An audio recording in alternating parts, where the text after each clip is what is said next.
बिस्मिल्लाहिर्रहमानिर्रहीम अस्सलाम वालेकुम डियर स्टूडेंट्स, होप सो कि आप सब खैरियत से होंगे। डियर स्टूडेंट्स, मैं हूं आपका फ़िज़िक्स इंस्ट्रक्टर अदनान अली। आज हम पढ़ेंगे second year physics chapter number 19 which is about dawn of modern physics. Dear students, जैसा कि इसके नाम से ही ज़ाहिर हो रहा है कि डॉन कहते हैं किसी चीज़ की इब्तदा, ठीक है, बिगिनिंग ऑफ मॉडर्न फ़िज़िक्स, यानी मॉडर्न फ़िज़िक्स की जो है वो इब्तदा हम करने जा रहे हैं इसमें। अब देखें, द क्वेश्चन इज़ डैट के मॉडर्न फ़िज़िक्स क्या है और इसकी ज़रूरत क्यों पड़ी, हम जिद्दत में क्यों आए और हमने क्लासिकल फ़िज़िक्स से आगे मूव ऑन क्यों किया। क्लासिकल फ़िज़िक्स क्या चीज़ थी जो एक्सप्लेन नहीं कर पाई, जिसकी वजह से हमें मॉडर्न फ़िज़िक्स में आना पड़ा। इन तमाम चीज़ों को अभी हम देखते हैं। तो सबसे पहली चीज़ कि फ़िज़िक्स बेसिकली जो इसको हम टू ब्रांचेस में डिवाइड करते हैं, जिसमें हमारे पास एक क्लासिकल फ़िज़िक्स है, एक मॉडर्न फ़िज़िक्स है। देखिए, क्लासिकल फ़िज़िक्स कौन सी फ़िज़िक्स है जिसको आप न्यूटनियन मैकेनिक्स भी कहते हैं। बेसिकली जो क्लासिकल फ़िज़िक्स है ये डील करती है विद द मैक्रोस्कोपिक पार्टिकल्स, यानी कि जो बड़े पार्टिकल्स होते हैं, लार्ज मैस रखते हैं, उनके साथ जो डील करती है वो हमारी क्लासिकल फ़िज़िक्स होती है। ठीक है। अच्छा, क्लासिकल फ़िज़िक्स जो थी वो अप टू 19th सेंचुरी जो है, तब तक की जो हमारे पास अगर हम बात करें 19th सेंचुरी तक हमारी जो फ़िज़िक्स थी उसको हम क्लासिकल फ़िज़िक्स कहते हैं। ये कौन से फिनोमिनाज को एक्सप्लेन करती रही, किस किस को इसने एक्सप्लेन किया और किस किस को नहीं किया, किन किन में ड्रॉबैक्स थे, किन में प्रॉब्लम्स आ रहे थे जिनकी वजह से हमें मॉडर्न फिज़िक्स में आना पड़ा, उनको देखते हैं। तो इसने जिन फिनोमिनाज को एक्सप्लेन किया उनमें हमारे पास क्या था, न्यूटन्स लॉज ऑफ मोशन को इसने अच्छी तरह से एक्सप्लेन किया, फिर लॉज ऑफ थर्मोडाइनमिक्स को इसने एक्सप्लेन किया, काइनेटिक थ्योरी ऑफ मैटर को इसने एक्सप्लेन किया, मैक्सवेल्स थ्योरी ऑफ इलेक्ट्रोमैग्नेटिज्म को भी इसने एक्सप्लेन किया। तो ये बहुत सारे जो फिज़िक्स के फिनोमिनाज थे उनको ये अच्छी तरह से एक्सप्लेन कर रही थी। लेकिन कुछ ऐसे प्रॉब्लम्स आना शुरू हो गए जिनको ये एक्सप्लेन नहीं कर पा रही थी।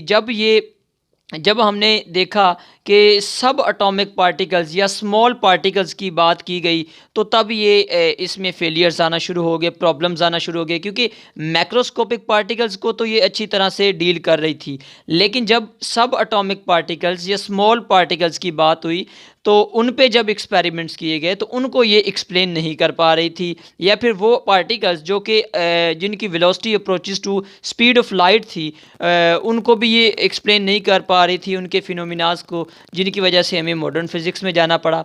तो कौन से फिनोमिनाज थे जिनमें से ब्लैक बॉडी रेडिएशंस है, फोटो इलेक्ट्रिक इफेक्ट है, या फिर पेयर प्रोडक्शन है, emission of sharp spectral lines from the atom है।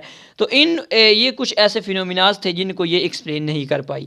फिर हमें मूव ऑन करना पड़ा मॉडर्न फिज़िक्स में। ये तो था up to 19th century. Modern physics का जो दौर है वो शुरू होता है 20th सेंचुरी में। ठीक है।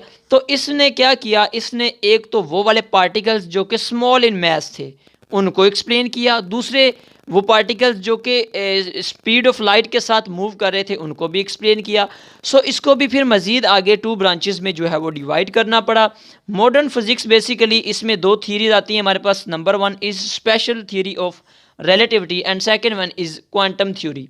स्पेशल थ्योरी ऑफ रिलेटिविटी ने किन चीज़ों को एक्सप्लेन किया, वो ऑब्जेक्ट्स जो कि स्पीड ऑफ लाइट के साथ मूव करते थे उनकी जो मोशन है, उनकी जो मूवमेंट है, उन पे जो एक्सपेरिमेंट्स किए गए, उन पे जो फिनोमिनाज डिस्कस किए गए, उनको एक्सप्लेन कर रही थी हमारी स्पेशल थ्योरी ऑफ रिलेटिविटी। इसी तरह क्वांटम थ्योरी कौन सी है, क्वांटम इसके नाम से जाहिर हो रहा है। क्वांटम बेसिकली क्या है, एक क्वांटा से निकला है, एक जो है वो स्पेक्ट्रल लाइन से निकला है, जो हमारे क्या होते हैं, स्मॉल पार्टिकल्स होते हैं, उनके साथ जो डील कर रही थी फिज़िक्स, उसको नाम दिया गया क्वांटम थ्योरी का, जिनमें हम small particles just like electrons, protons, quarks and mesons etc इन तमाम चीज़ों को हम एक्सप्लेन करते हैं। ठीक है। तो ये थी हमारी मॉडर्न फिज़िक्स।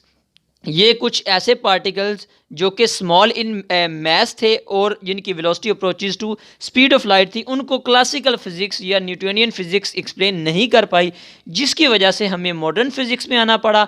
मॉडर्न फिज़िक्स के आगे टू ब्रांचेज हैं सब।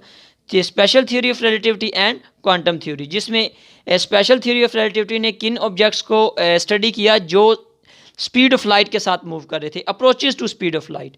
और क्वांटम थ्योरी ने किसको एक्सप्लेन किया, जो स्मॉल पार्टिकल्स थे, यानी कि microscopic particles just like electrons, protons, quarks and mesons etc. तो that was the brief introduction about the dawn of modern physics. Next हम देखेंगे रिलेटिव मोशन क्या है, फ्रेम ऑफ रेफरेंस क्या है, और स्पेशल थ्योरी ऑफ रिलेटिविटी क्या है। होप सो कि आपको ये अच्छी तरह से समझ आ गया होगा। अगर फिर भी कोई क्वेश्चन हो तो आप कमेंट बॉक्स में पूछ सकते हैं। अपना बहुत बहुत ख्याल रखिएगा। अल्लाह हाफिज़।